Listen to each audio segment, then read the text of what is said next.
के अरे 900 गुंडा मर गए झूलनिया तर 900 गुंडा मर गए झूलनिया तर दबाई के 900 गुंडा मर गए झूलनिया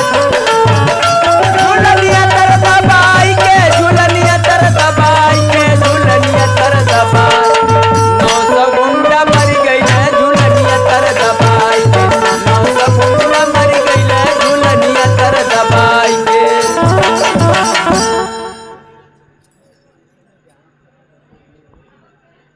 सोने की थाली मुहूरे के परोसली। ए भैया हुरे के ना जेवे के। अच्छा हैया ढेर जेवे के। हाँ सॉरी गलती हो गई है, लेकिन गलतियों बहुत ना मास्टर साहब। काम एक का गो हो यूज के 4-5 प्रकार से कल जाला। कैसे कैसे कमो एक का गो मुहूरे के कहली है, आप जेवे के कहत हवा। बा अगर सुबेरे का माता बहन खाना बनानी है तो आदमी के पीछे लग जाइए।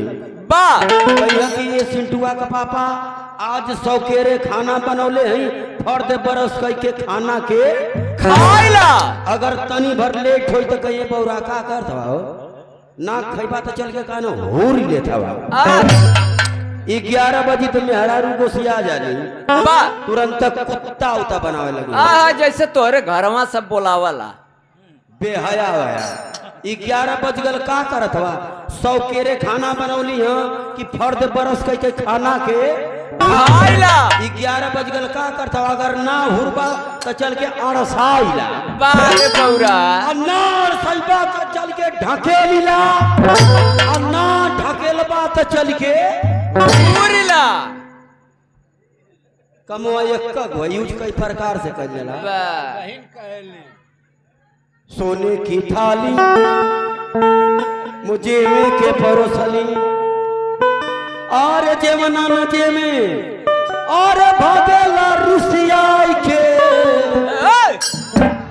900 गुंडा मर गईले झूला